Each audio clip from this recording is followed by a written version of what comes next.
Kata Allah, ini muslim, ini kafir. Muncul keluar kata-kata, kenapa kafir, terlalu keras kata-katanya.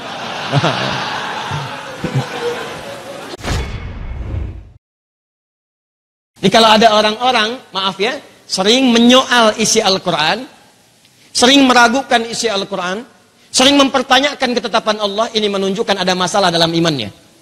Kata Allah, warisan 2:1. Kenapa 2:1 ini melanggar kesetaraan gender? Itu ada persoalan dalam imannya. Kata Allah, ini muslim, ini kafir. Muncul keluar kata-kata, kenapa kafir, terlalu keras kata-katanya. Nah, ini menunjukkan ada masalah gitu kan. Ya kalau dalam aplikasinya banyak, kadang dipanggil ya ayuhan nas, hai manusia, ada. Ya ahlal kitab, ahli kitab, ada. Kapan kafir digunakan? Ada konteksnya. Kapan ini digunakan? Ada konteksnya. Tapi Anda nggak bisa meralat kalimat Quran. Anda tinggal menggunakan, tempatkan kalimat sesuai dengan tempatnya. Selesai.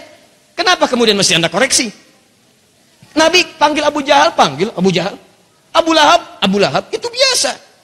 Kan dalam keseharian juga kita panggil teman-teman yang saudara sebangsa setanah air, walaupun beda agama, kan dengan namanya. Anda punya teman misalnya namanya Stephen, agamanya Kristen, kan Anda panggilnya Stephen. Apa pernah Anda panggil Stephen kafir? Enggak pernah kan? Kenapa mesti dibahas yang seperti itu gitu kan? Itu kan mengganggu suasana aja gitu. Ya, paham sampai sini? Sudah selesai. Tapi bahasan terpentingnya berarti ini ada masalah gitu. Ada persoalan di imannya. Kita aja nggak ada masalah kan tiap waktu. Sama dengan begini. Alladzina yu'minuna bil ghaib wa yuqimunas shalah. Setelah iman ada perintah salat. Jadi orang beriman tuh nggak usah nanya lagi. Jadi kalau ada yang masih bertanya, kenapa salat, kenapa begini, ini menunjukkan imannya masih lemah. Apalagi belum salat udah menyoal, baru adzan. Allahu akbar, Allahu akbar. Ini suara apaan sih? Kidungku lebih indah daripada suaramu. Ini pasti ada masalah. Enggak, saya lagi bicara serius nih. Paham ya? Ya Allah, kami ingin merubah, kami ingin beramal soleh, kami sadar bahwa hidup kami ini imannya diikat dengan amal soleh, kami mesti cari bekal ke surga. Terima kasih Engkau berikan titipan dunia. Ada waktu, ada usia, ada kesempatan, ada harta, ada macam-macam. Mulai sekarang kami akan cari bekal untuk akhirat. Dunianya kami kerjakan, kami dapatkan nikmatnya, alhamdulillah, kami arahkan untuk kepentingan akhirat. Jadi gini ya, pejuang akhirat itu tidak kehilangan dunia. Jangan salah cara berpikirnya. Jangan salah. Ya, banyak orang sekarang yang keliru. Kalau dia ngejar akhirat, ketinggalan dunia, keliru.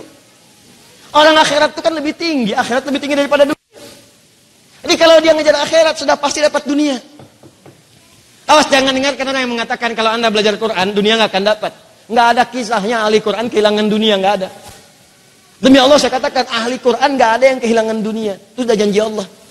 Kalau Anda benar untuk jadi ahli Quran dengan baik, beriman dengan baik, itu sudah jelas semua keterangannya. Nggak usah takut. Ayo, yang kuliah ngapalin Quran. Yang kerja, yang ke kantor, yang macam-macam buat program. Sehari one day one ayat sambil berangkat, hafalkan satu ayat, satu ayat, satu ayat. Ayo coba mulai. Supaya ada perbedaan. Begitu Anda pensiun 10 tahun, 20 tahun, Anda pensiun mendapatkan dana pensiun dunia plus naik status dipensiunkan dalam keadaan hafid Al-Quran. Coba saya tanya pada Anda nih muslim-muslim yang bekerja. Puluhan tahun, berapa tahun Anda bekerja? Berapa yang Anda dapatkan dari akhirat Anda? Silakan cek. Lihat anak-anak kecil yang 4 tahun, 5 tahun hafal Quran. Anda nabung 20 tahun buat haji. Dia cuma belajar Quran 1 tahun, haji besoknya. Dan yang haji bukan cuma dia, bapaknya ikut, ibunya ikut, temannya ikut, gurunya ikut. Anda bayangkan tuh. Nggak susah kok. Apa yang sulit? Kata Nabi, orang Islam itu pasti kaya. Kaya itu, bagi kita itu bukan sesuatu yang istimewa. Jadi kalau orang muslim kaya sombong, keterlaluan. Belum kenal hadis dia. Ya. Kutiba alaikumus syiyam. Ya Allah, kami ingin beramal, bagaimana caranya? Kata Allah, saya turunkan diantaranya setahun sekali datang ibadah yang disebut dengan as-syiyam. Ini bagian terakhir yang kita bahas dari materi kita, dan ini sangat penting karena ada beberapa rahasia di dalamnya.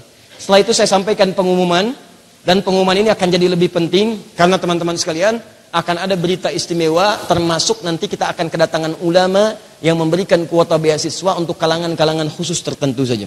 Nanti di akhir saya sampaikan. Sekarang subuh jam berapa?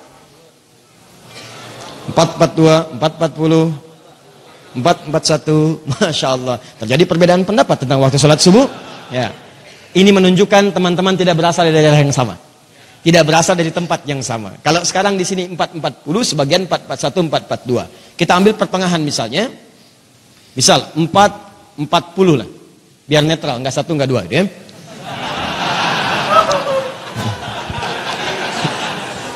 Bisa sering jadi persoalan ini ya. Udahlah. Baik. Subuh 4:40. Subuh. Saya pernah sampaikan satu-satunya dalam Al-Quran yang punya 2 nama. Zuhur 1 nama, Asar 1 nama. Lihat baik-baik teman-teman sekalian. Maghrib 1 nama, Isya 1 nama. Dalam hadis disebutkan, waktunya disebutkan di Quran sebagiannya. Tapi subuh dengan fajar itu punya 2. Ya, di surat At-Takwir teman-teman sekalian masuk was-subhi idza tanaffas. Subuh. Fajarnya muncul ditemukan di Al-Isra yang ayat ke-78 itu. Aqimis sholata liduluki syamsi ila ghasaqil laili wa qur'anal fajr. Bahkan ada surah ke-89 surah Al-Fajr. 2 waktunya. Disebutkan fajarnya, disebutkan subuhnya. Perhatikan, jadi subuh sama dengan apa? Fajar. Nah, kata Allah, lihat baik-baik di Al-Baqarah ayat 187, silakan makan minum sampai fajar tiba. Karena fajar sama dengan subuh, maka kalau sudah subuh tiba, itu waktunya puasa. Kalau fajar sudah tiba, tandanya fajar. Kapan tahu subuh? Fajar tandanya. Kalau sudah muncul fajar, maka dimulai puasa. Jelas? Lihat jam, kapan waktunya fajar. Ragu dengan jam, dengarkan suara adzan. Allahu Akbar, Allahu Akbar. Puasa dimulai. Paham? Baik, kalau subuh 4:40, imsaknya jam berapa? 4:30. Ya. 4:30 imsak. Ini lihat ke sini ya, Edward. Ya, fokus. Imsak 4:30. Subuh 4:40. Tadi kan kita bahas John di depan. Nih. Siam, saum sama dengan imsak. Jadi kalau sudah imsak sama dengan siam, sami sareng saum, nama lainnya puasa. Jadi kalau subuhnya jam 4:40, imsaknya jam berapa? 4:40.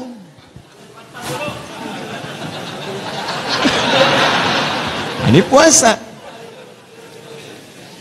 Nah ini kita pahami dulu sebentar. Jadi kalau ada orang ingatkan sebelum puasa, sebelum subuh misalnya mengingatkan, hati-hati sebentar lagi puasa, dimulai itu boleh silahkan. Tanbih itu pengingat, inzar, gak ada masalah. Bapak Ibu, ayo sahurnya percepat, sahur. Tinggal 30 menit lagi, 15 menit lagi, 10 menit, itu boleh, gak ada masalah, silahkan. Zaman Nabi juga ada, nanti saya contohkan. Tapi kalimatnya bukan imsak. Jadi kalau 4:40 subuh, kemudian jam 4 sudah ada yang bikin pengumuman, imsak. Anda kasih tahu, belum. Itu. Dia bikin pengumuman nih, imsak, belum. Itu. Paham ya? Ada 10 menit masih 1 porsi jus alpukat tambah buah naga masih masuk semua. Nah kita pahami dulu, jangan sampai keliru. Ya, makanya ini ada yang unik nih, jadwal imsak ya kan? Belum puasa udah ada jadwal imsak. Yang paling lucu bukan jadwal sholat, jadwal buka.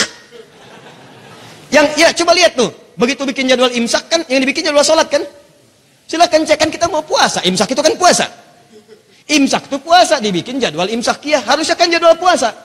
Kapan kita puasa, ngerjain apa saat puasa, apa yang dikerjakan, ini jadwal imsakiyah yang dibikin jadwal sholat. Kan nggak nyambung lagi. Nah, ini nggak apa-apa, mungkin maksudnya baik gitu kan.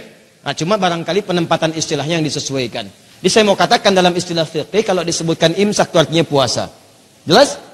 Nah, jadi kalau sudah Anda misalnya masuk kepada subuh, lagi makan, tiba-tiba misalnya Allahu Akbar, makanan sudah di mulut. Lalu istri Anda mengatakan, Pak, imsak.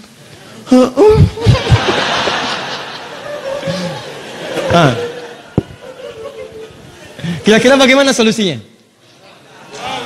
Saat azan berkumandang, tiba-tiba masih ada makanan di dalam mulut, jus alpukat sudah melambai-lambai belum diminum, dan kita belum tuntaskan. Seperti apa solusinya? Itu yang nanti kita bahas pekan berikutnya. Nanti kita bahas, itu gampang itu, insya Allah, nggak susah itu, ya, nggak susah.